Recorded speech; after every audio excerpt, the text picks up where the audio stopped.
जब हम सिसकते हैं तो आसमां सिसक जाते हैं, जब हम मचलते हैं तो तूफान मचल जाते हैं। हमें दबाने की कोशिश न करो, जब हम बदलते हैं तो इतिहास बदल जाते हैं। नमस्कार, आप देख रहे हैं वीके न्यूज और मैं युधिष्ठिर उपाध्याय। इतिहास में कई ऐसे मौके आए हैं जिसके चलते अंधविश्वास रूपी अंधकार को तार तार किया गया है। ऐसा ही अब मध्य प्रदेश की सियासत में हुआ है, जिस अंधविश्वास के कारण मध्य प्रदेश का एक शहर पिछले कई सालों से लोकतंत्र का हिस्सा तो बनता है, मगर उसके ऊपर जो कलंक के धब्बे लगे हुए हैं वो कहीं ना कहीं उसको अछूत बनाए हुए हैं। मगर जब मध्य प्रदेश की सत्ता की चाबी मामा शिवराज के हाथ से चली गई, जब उन्होंने इस मनहूस शहर का दौरा किया जिससे वो अपने 13 साल की सत्ता के दौरान कभी नहीं गई। दरअसल शिवराज सिंह चौहान मध्य प्रदेश के मुख्यमंत्री रहते हुए जिस शहर में 13 साल में एक बार भी नहीं गई, वहीं अब उन्होंने 14 मार्च को पहुंचकर लोगों से मुलाकात की।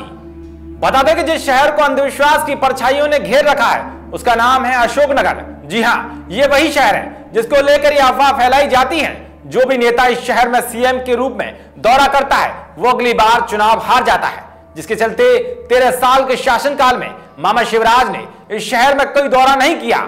यहां तक कि चुनाव प्रचार के लिए भी वो यहां नहीं आए।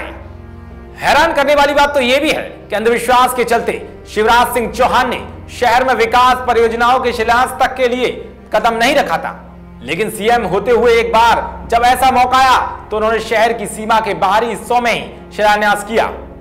यहां तक कि उन्होंने पिछले साल जून में शहर के अपनी सभी कार्यक्रमों को रद्द कर दिया था। खैर, अब गौर करने वाली बात तो यह है कि जब मामा शिवराज सिंह चौहान अंधविश्वास के चलते शहर में पिछले 13 सालों से नहीं झांके तो फिर इस बार एमपी की सत्ता उनके हाथ से कैसे चली गई। कहते हैं कि जब तक इंसान को ठोकर नहीं लगती तब तक उसे जमीन नजर नहीं आती। ऐसा ही कुछ अब शिवराज सिंह चौहान के साथ हुआ है। जब उनके हाथ से सत्ता चली गई तो उन्हें अशोकनगर शहर की याद आई। दरअसल गुरुवार को मनहूस माने जाने वाले इस शहर में शिवराज सिंह चौहान विजय संकल्प यात्रा के लिए पहुंचे। उन्होंने यहां विधानसभा चुनाव में मिली हार के लिए लोगों से पूछा, हमसे क्या भूल हुई जो ये सजा हमको मिली। साथ ही उन्होंने माफी मांगते हुए कहा कि देर आए दुरुस्त आए। अशोकनगर और आसपास की मेरी बहनों, मेरे भाइयों, मेरे बेटे बेटियों, दोनों हाथ जोड़ के आप सबको प्रणाम करता हूं, आप सबको नमस्कार करता हूं। मामा माफी चाहता है, बहुत देर बाद आए और बहुत दिनों के बाद आए, लेकिन देर आए दुरुस्त आए। आज भी आते आते बहुत देर हो गई। तो वहीं बीजेपी के वरिष्ठ नेता ने बताया कि यहां अंधविश्वास गहरा है।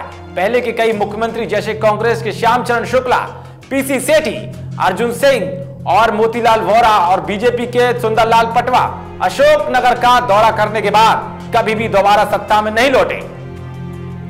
आपको यह भी बता दें कि हाल ही में उत्तर प्रदेश के मुख्यमंत्री योगी आदित्यनाथ ने नोएडा में 29 साल से चले आ रहे अंधविश्वास को तोड़ते हुए उन्होंने यहां मेट्रो की नई मैजेंटा लाइन का होने वाले उद्घाटन की तैयारियों का जायजा लिया था, जिसका उद्घाटन अभी कुछ दिनों पहले पीएम मोदी की मौजूदगी में किया गया था।